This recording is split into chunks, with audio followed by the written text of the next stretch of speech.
데살로니가전서 1장 2절에서 4절 생각의 순서를 바꾸라라는 제목으로 하나님 말씀 전하겠습니다.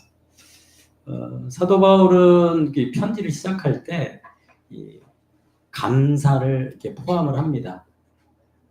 갈라디아서를 제외하고는 모든 서신에 본론에 들어가기 전에 먼저 감사를 표현하는 것을 보게 되죠. 그래서 우리가 어떤 사람과 인간관계에 있어서 어떤 본론에 들어가기 전에 먼저 감사를 표현하는 습관을 가지는 게 굉장히 중요하다. 그리고 누군가를 바라볼 때 먼저 감사할 것을 찾아내고 그 감사를 표현하고 관계가 시작이 된다면 얼마나 좋을까 그런 생각을 해봅니다. 그리고 바울에게 있어서 그 감사의 동기부여는 실제 상황에 근거했다는 게 굉장히 중요합니다. 이 데살로니가 교회에서 일어나고 있는 모든 선한 일, 그리고 데살로니가 교회 성도들의 적극적인 어떤 믿음과 신앙, 이 실제 상황에 근거해서 감사를 하고 있다는 게 굉장히 중요합니다. 그런데 중요한 것은요, 이 시선이 어디를 향하느냐가 굉장히 중요합니다. 제가 일주일 동안 여러분 성도 한 명 한 명 생각을 하겠습니까? 안 하겠습니까? 네. 저는 여러분들 매일매일 한 명 한 명 다 일일이 생각을 합니다. 그런데 성도 한 명 한 명 이렇게 생각을 하는데 생각만 한다고 뭐가 달라지겠습니까? 그렇잖아요. 생각한다고 뭐가 달라지겠어요?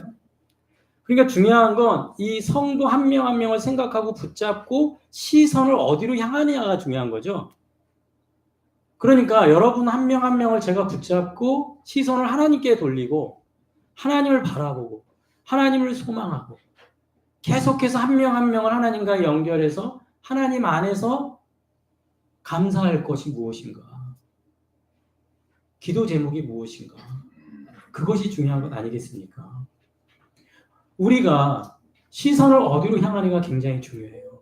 누군가를 붙잡고 누군가를 생각할 때 여러분 꼭 하나님을 생각하고 하나님을 쳐다보고 그 영혼을 붙잡길 축복합니다.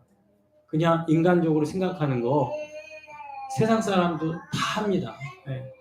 저도 명절에 우리 부모님들 만났지만 항상 자식 걱정, 자식 생각이잖아요.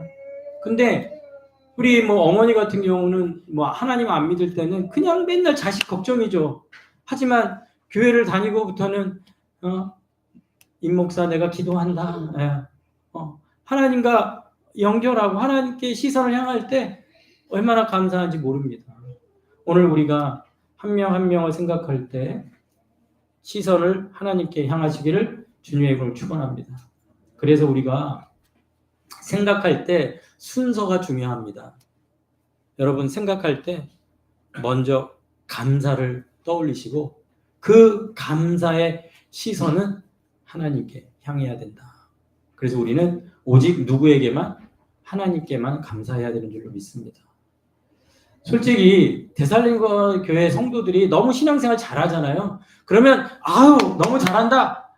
데살로니가 성도들 축하해. 아니면 데살로니가 교회를 전도한 사람이 우리야. 바울 선교팀이야. 우리 너무 잘했어. 그거보다 먼저 생각해야 될 것은 먼저 하나님께 감사하는 것부터 시작해야 된다는 게 굉장히 중요합니다. 자녀가 좋은 성적표를 들고 왔을 때 자녀를 칭찬하는 거 중요하죠. 하지만 하나님께 먼저 감사하자. 하나님께 감사를 올리자.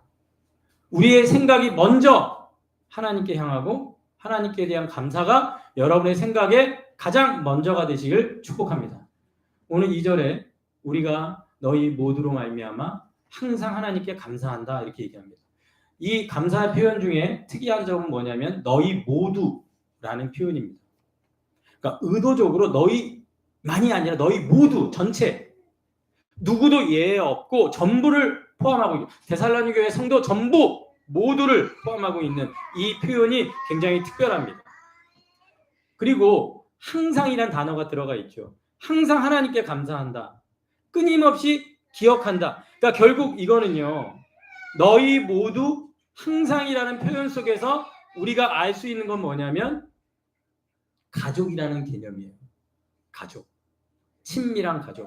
친밀한 가족에 나타나는 현상이 뭐냐? 우리 모두라는 개념이고 우리는 한 가족. 그리고 그 친밀함 속에서 나타나는 항상 생각하는 것. 이것은 가족에게만 나타나는 현상입니다. 자, 사도 바울이 데살로니가 전서를 쓰면서 이 가족이라는 개념을 성경에 하나하나 이렇게 표현을 하는데요. 자, 한번 보겠습니다. 자, 데살로니가 전서 2장에 보면 7절과 11절과 17절 이렇게 표현합니다. 너희 가운데서 유순한 자가 되어 누가? 유모가 자기 자녀를 기름과 같이 했다. 이렇게 얘기하죠. 자, 11절 다 같이 읽겠습니다. 시작. 아버지가 자기 자녀에게 하듯 권면하고 위로하고 경계하노니. 그리고 17절에 보면 형제들아 우리가 잠시 너희를 떠난 것은 뭐뿐이에요? 얼굴이고 항상 마음은 너희 가운데 있다라고 얘기하고 있죠. 그러니까 지금 사도 바울은 한 가족으로 생각하고 있기 때문에 모두가 한 가족이고 항상 가족을 생각하는 것처럼 항상 생각하게 만든 그 능력은 바로 우리가 뭐다? 한 가족이다 라는 사실인 거죠. 그래서 우리는 예수 믿고 이렇게 청라 삼일교회의 한 가족으로 모인 줄로 믿습니다. 그래서 우리는 항상 모두 예외 없이 가족이고 항상 생각하며 감사하는 그런 존재들이라는 것이죠. 자, 그렇다면 바울은 항상 감사한 것을 무엇으로 표현을 했냐? 감사하는 방식이 뭐였어요? 기도였습니다. 자, 본문 2절 보면 기도할 때에 너희를 기억하면 그렇게 얘기하죠. 그러니까 기도를 감사에 표현하는 수단으로 사용한 것이죠. 자, 그런데 우리는 어때요? 기도, 그러면 흔히 하는 생각은 우리가 필요한 것. 그것을 어떻게 하면 하나님께 알릴까? 그거를 기도의 수단으로 많이 생각하고 하나님께 요청하고 하나님께 떼쓰고 하나님께 청원하고 오직 기도는 그런 생각만 하잖아요. 저도 마찬가지예요. 여러분 한 명 한 명 매일 기도할 때마다 여러분이 저한테 했던 기도 제목 그것만 제일 먼저 떠올라. 아 맞아 이거 기도해야 돼. 이거 꼭 주셔야 되는데 이거 언제 이루어 주시나. 그런데 제가 오늘 이렇게 설교를 준비하면서 왜 감사를 먼저 드리지 못했을까? 왜 한 영혼에 대한 감사를 기도로 표현하지 못했을까라는 생각이 들면서 많이 하나님 앞에 저 자신을 돌아봤습니다. 우리가 감사하는 방식이 기도가 되길 축복합니다. 감사하기 위해서 기도로 나아가세요. 감사하기 위해서 하늘을 향하세요. 감사하기 위해서 하나님만 쳐다보세요. 감사하는 방식이 기도가 돼야 될 줄로 믿습니다. 바울에게 기도는 하나님께 감사하는 방식이었고 기도는 하나님이 우리에게 요구하시는 감사의 가장 중요한 한 수단이라는 사실을 꼭 기억하고 감사를 뭐로? 기도로. 솔직히 교회에서는 그렇게 많이 가르치죠. 하나님께 감사하면 물질로 표현해라. 물질을 드려라. 하지만 하나님께 감사의 표현은 기도인 줄로 믿습니다. 제가 우리 형과 저를 이렇게 비교해 보면은 우리 부모님께 효도를 우리 형이 더 많이 해요. 근데 이제 돈으로도 더 많이 하겠죠. 뭐 저랑 벌이가 너무 틀린데. 하지만 저는 우리 부모님에 대해서 절대 양보할 수 없는 것은 기도해 드린 거. 우리 부모님에 대해서 감사를 기도로 표현한 것은 뒤지지 않는다. 전 그런 마음은 자부합니다. 우리 인생에 있어서 누군가에게 여러분들이 물질로 감사를 표현하지 못한다고 주눅들거나 세상과 비교해서 내가 뭔가 못했다가 아니라 여러분의 감사의 표현이 기도가 되시길 축복합니다. 감사가 기도로 드려질 때 하나님께서 기쁘게 받으실 줄로 믿습니다. 그래서 생각의 순서 첫 번째 생각할 때 감사를 먼저 하나님을 향해 떠올리고 두 번째 감사의 방식은 뭐다? 기도다. 그 생각의 순서가 여러분 바뀌시기 바랍니다. 그래서 누군가를 이렇게 쳐다볼 때 먼저 감사를 먼저 떠올리고, 그리고 그 감사를 뭐로? 기도로 하나님께 올려드리고, 이렇게 생각이 바뀌는 게 중요하죠. 자, 여기 기도할 때라는 2절의 표현은 현재 시제, 계속 진행하는 지속적인 행동을 말합니다. 그러니까 사도 바울은 규칙적인 기도 습관이 되었던 사람이고 익숙한 기도 생활을 했던 사람이기 때문에 몸에 밴 사람의 기도였다는 게 굉장히 중요해요. 그래서 여러분의 인생에 기도할 때가 현재형을 축복합니다. 옛날에 기도했었지? 아닙니다. 현재가 기도의 사람 되시길 축복합니다. 현재형이어야 돼. 기도는 현재형이야. 지금 기도하시길 축복합니다. 지금 기도하고 있어야 돼요. 그렇게 기도가 몸에 배고 현재 기도하는 사람으로서 내가 너희들 기도하고 있고, 그 다음에 또 형제들아, 오늘 데살로니가전서 5장 25절 우리를 위하여 기도해달라라고 부탁할 수 있는 겁니다. 그래서 우리가 인생을 살면서 이 기도의 중요성을 알고 이 기도가 여러분의 인생에 자리를 꼭 붙잡고 계시길 축복합니다. 제가 이렇게 주일 예배를 드리고 또 목요일에는 우리 회사에 가서 목요 예배를 드리고, 그리고 한 달에 한 번씩은 또 새로운 에어제타라는 신우회가 또 제가 섬겨서 예배를 드립니다. 그렇게 예배를 드리고 와서 그렇게 만나서 예배했던 한 사람 한 사람을 기억해내는 게 쉬운 일이 아니라는 거죠. 함께 예배했고 그 한 영혼을 떠올려서 계속 현지형으로 기억해낸다는 것은 의외로 쉬운 일이 아니라는 거예요. 제가 성도들에게 항상 만날 때마다 기도합니다, 기도하고 있습니다, 이렇게 말하면서도 내가 항상 하고 있는가? 라고 자문해 볼 때 부족한 부분이 굉장히 많습니다. 저번 에어제타 신우회에도 처음으로 2명인가가 처음으로 예배를 드리러 오셨어요. 그래서 제가 기도 제목 좀 알려주세요. 그리고 노트에 적었죠. 제가 매일 기도하겠습니다. 근데 매일 못했거든요. 매일은 못했어요. 기도는 했지만 매일은 못했어요. 그러니까 이게 쉬운 게 아닙니다. 기도할 때 누군가를 기억해내는 것, 그것을 현재 매일 한다라는 것은 쉬운 것은 아니다.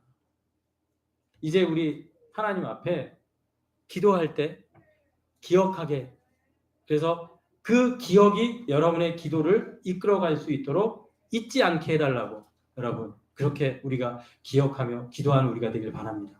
우리가 서로를 위해 기도할 때 계속 기억하며 기도하길 축복합니다. 잊지 마시고 계속 기억하며 기도해야 됩니다. 자, 이제 사도 바울은 감사한데 왜 감사한지에 대해서 이제 말씀을 합니다.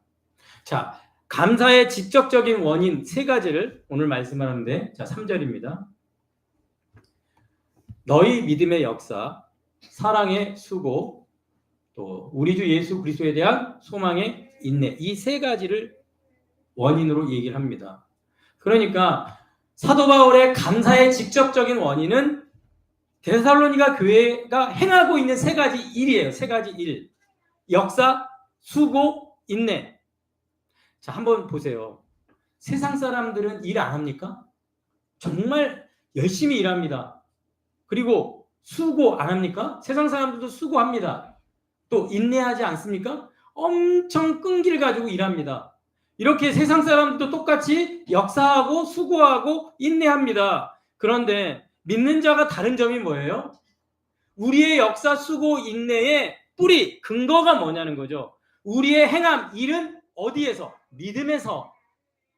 우리의 노동, 우리의 수고는 어디에서? 사랑에서. 우리의 인내는 어디에서? 소망에서 비롯돼야 되는 줄로 믿습니다. 그래서 우리는 믿음, 소망, 사랑, 이 3가지는 항상 있어야 할진데 그게 어디에 있었어요? 데살로니가 교회에 이미 3가지 모두가 있었다라고 우리에게 말해주고 있습니다. 그렇기 때문에 사도 바울이 볼 때 교회에 있어야 할 모든 것이 있는 건강한 교회, 그게 어디 교회예요? 데살로니가 교회였다라는 사실을 우리는 기억을 해야 됩니다.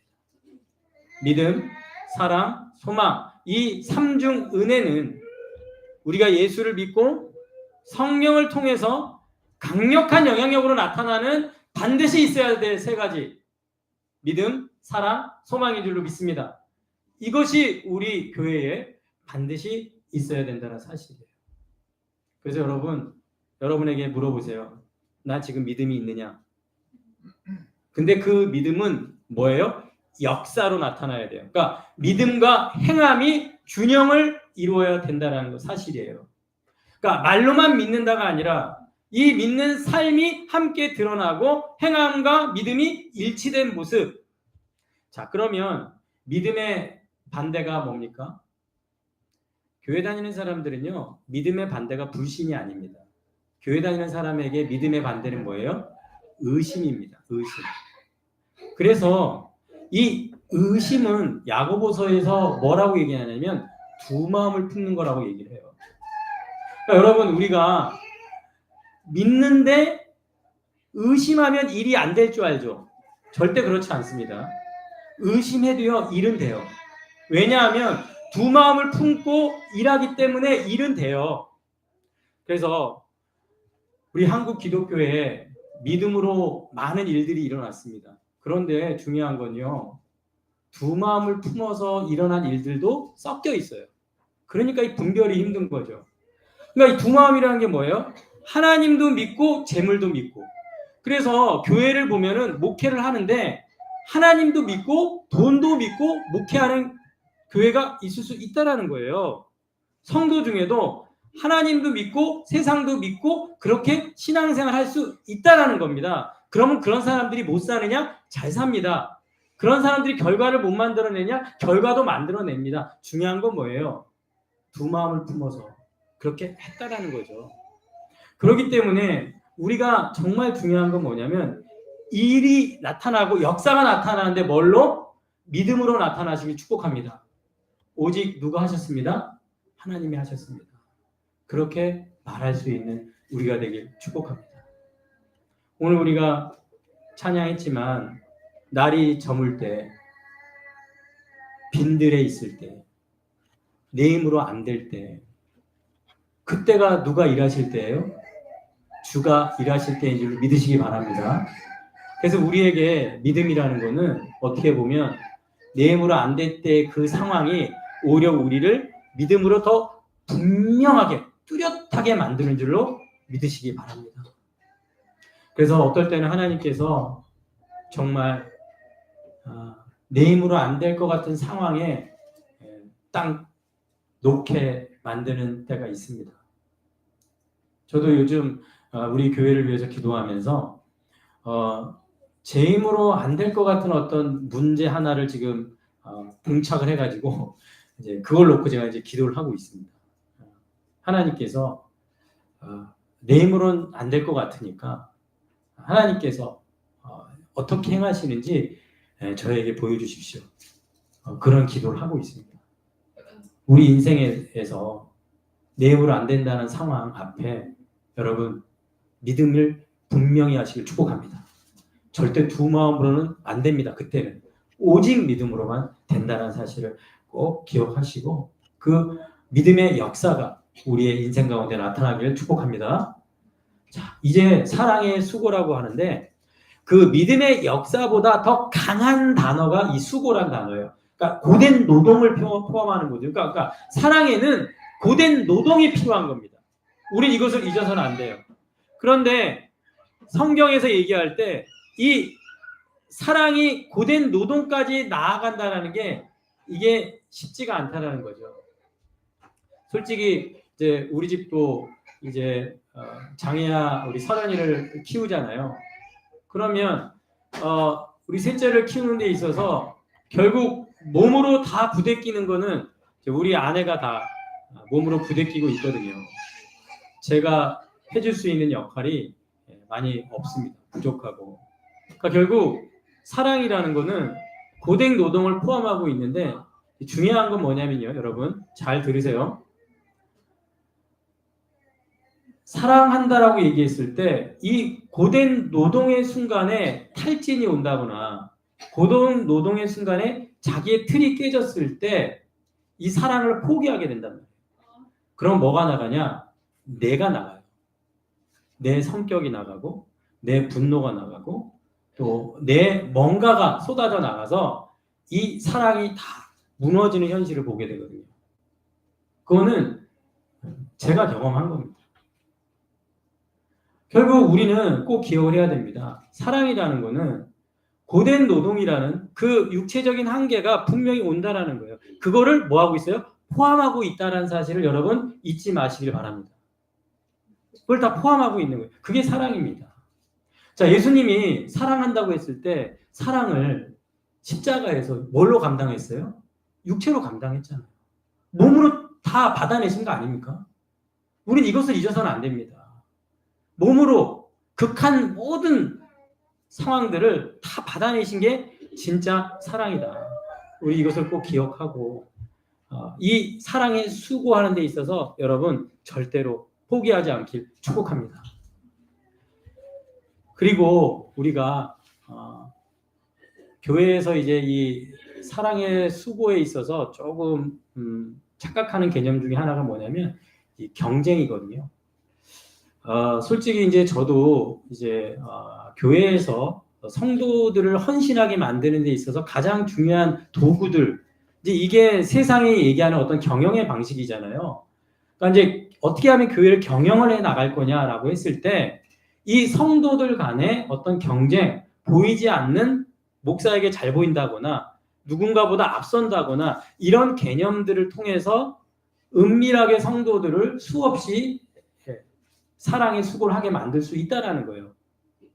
그러니까 저도 이제 용산 3.1교회에서 부목사로 오래 있었고 그때는 청년 사역이 거의 대부분이었고 이 청년들은 에너지가 남는 그런 상태이기 때문에 굉장히 1년 내내 교회가 숨바쁘게 돌아가고 그렇게 돌아갈 때 제일 중요한 개념이 경쟁이었습니다.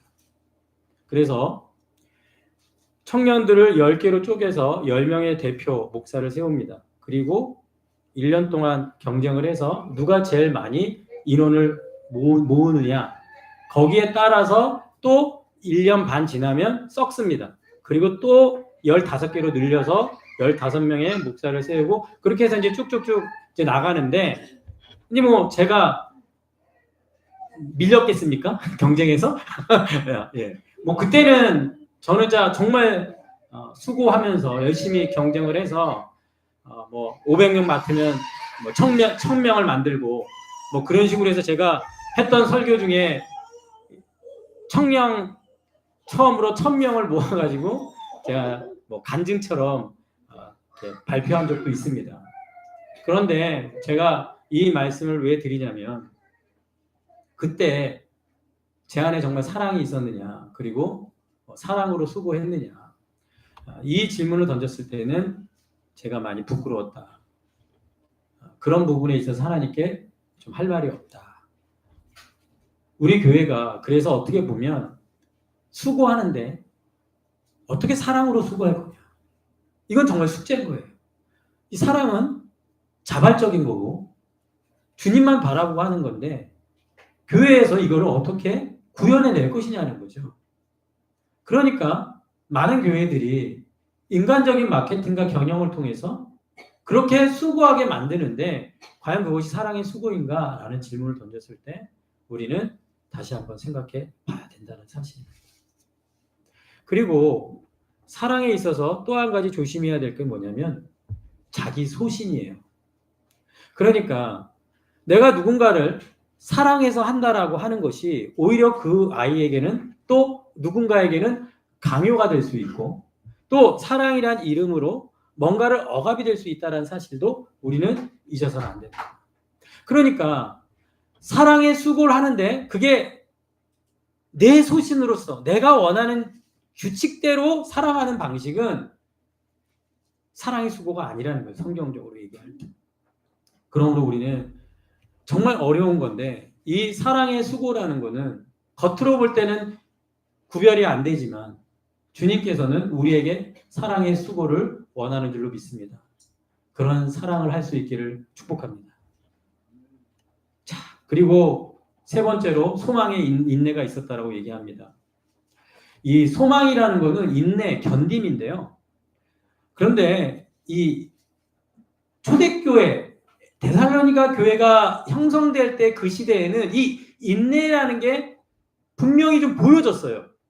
왜냐하면 그때는 외부자들의 압박, 로마 제국의 어떤 황제 숭배, 그리고 직업, 사회적 환경이 예수 믿는 순간 뭔가 박탈되고 뭔가 빼앗기고 소외되고 이런 환경에 있다 보니까 견뎌야 되고 인내해야 되는 상황들이 분명히 보여졌습니다.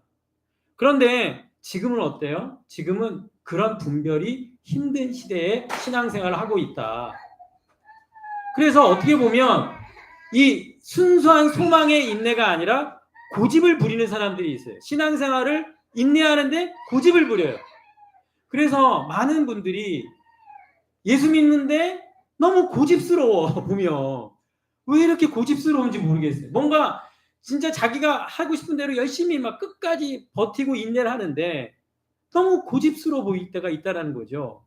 그리고 기다린다고 하는데 뭐 문선명이나 뭐 지금 또 뭐 하나님에게 보는 양양자나 뭐 이런 이단에서 가르친 거 그거를 기다리고 소망하고 있으니 자 오늘 성경은 분명히 얘기하죠. 소망이 있는데 누구에 대하여? 우리 주 예수 그리스도에 대하여. 우리 주 예수 그리스도에 대하여 소망의 인내가 있길 축복합니다. 우리는 잘못된 거 기다리는 사람들이 아니라 오직 예수 그리스도를 기다리는 사람들이다. 이 사실에 대해서 잊지 마시길 축복합니다. 그래서 여러분 믿음, 소망, 이 사랑은 하나의 초점에 이렇게 매달려 있어요. 그게 뭐냐? 하나님 앞에서라는. 그래서 오늘 3절에 이렇게 얘기합니다. 우리 하나님 아버지 앞에서 끊임없이 기억해야 이렇게 얘기하죠. 그러니까 하나님 앞에서라는 그 끊임없이 기억해야 되는 이 믿음, 소망, 사랑이 하나님 앞에서 매달려 있고 그 세 가지가 하나님께 초점을 맞춰져서 우리 가운데 주어졌다는 사실을 우리는 잊어서는 안 됩니다. 자, 그러면 하나님 앞에서라는 건 무엇입니까? 자, 따라합시다. 모든 평가는 하나님이 하신다. 그러니까 하나님 앞에서 모든 평가를 받는다는 사실을 기억하고 우리는 믿음의 수고, 사랑의 수고, 소망의 인내를 계속 견지해야 된다는 사실인 거죠. 그리고 하나님 앞에서는 한번 따라합시다. 역전되리라. 하나님 앞에서는 모든 것이 뒤바뀐다는 사실이에요. 우린 이것을 잊어서는 안 됩니다. 내가 지금 현실 살아가는 게 전부가 아니라 반드시 역전되리라. 그리고 현재 우리의 바라보는 관점이 믿음의 눈으로 바라보게 된다는 사실입니다. 하나님 앞에서 여러분 생각하고 하나님께서 판단하실 것이고 하나님께서 모든 것을 바꾸신다라는 믿음의 눈으로 여러분의 현실을 바라볼 수 있기를 축복합니다. 자, 그래서 우리는 생각의 순서가 중요합니다. 자, 생각할 때 먼저 뭐? 감사를 떠올리고 그 다음에 감사의 방식을 뭐로? 기도로 표현하고 그리고 하나님 앞에서 우리의 생각의 순서가 바뀌어야 됩니다. 그럴 때 우리는 하나님 앞에 온전하게 설 수가 있습니다. 자, 이렇게 3절의 감사는 데살로니가 교회의 직접적인 원인이고 이제 4절의 감사는 이제 궁극적인 이유를 얘기합니다. 자, 4절 보면은 이렇게 얘기합니다. 하나님의 사랑하심을 받았다 이렇게 얘기합니다. 그러니까 결국 데살로니가 교회가 감사의 직접적인 이유를 줄 수 있었던 근원적인 이유는 무엇이었냐면 누구에게 사랑을 받았기 때문에 하나님의 사랑을 받았기 때문이다 이렇게 얘기를 합니다. 베드로가 예수님을 부인하고 무너져서 물고기 잡으러 나갔을 때 예수님께서 찾아오셔서 던진 질문이 무엇입니까? 내가 너를 사랑하느냐? 바로 뭘 확인하죠? 사랑을 확인합니다. 왜 확인했을까요? 베드로를 회복시킬 수 있는 방법은 사랑의 확인이기 때문에 그렇습니다. 그래서 오늘 우리가 생각의 순서를 바꿀 때 그 생각의 순서가 바로 잡혀지면 뭐를 깨달아요? 하나님의 사랑을 깨닫게 되는 줄로 믿습니다. 하나님이 나를 얼마나 사랑하시는지. 그래서 우리는 4절에 보니까 형제들아 라고 이렇게 부르고 있죠. 데살로니가 전서에는요, 이 형제라는 표현이 21번 나옵니다. 짧은 성경에 굉장히 많이 나오는 거거든요. 그러니까 결국 이 사도 바울은 이 교회와의 관계를 아주 형제처럼 밀접하고 따뜻하고 끈끈하게 계속해서, 그리고 이 형제란 말은 하나님을 믿어서 하나님의 자녀로 입양된 것을 말하고, 그리고 하나님을 아빠, 아버지라고 부를 수 있는 존재들이라는 거죠. 그렇기 때문에 우리가 형제로 모일 수 있는 이유는 뭐냐? 하나님의 자녀로 아빠, 아버지를 부를 수 있는 존재이기 때문에. 그래서 마가복음 3장 35절에 이렇게 얘기합니다. 다 같이 읽겠습니다. 시작. 누구든지 하나님의 뜻대로 행하는 자가 내 형제요, 자매요, 어머니니라. 아멘. 그래서 우리는 생각의 순서가 바뀌어서 우리가 사랑을 받게 되면 우리는 한 형제로서, 자, 무엇을 기억하게 되느냐? 4절입니다. 끝부분에 따같이 읽겠습니다. 시작. 너희를 택하심을 아노라. 택하심을 안다라고 말합니다. 바울은 데살로니가 교회 성도들을 바라볼 때 하나님이 택하셨구나 알았다라고 얘기합니다. 우리가 형제들을 바라볼 때 저분은 하나님이 택하신 분이구나, 그렇게 알게 된다라는 사실인 거죠.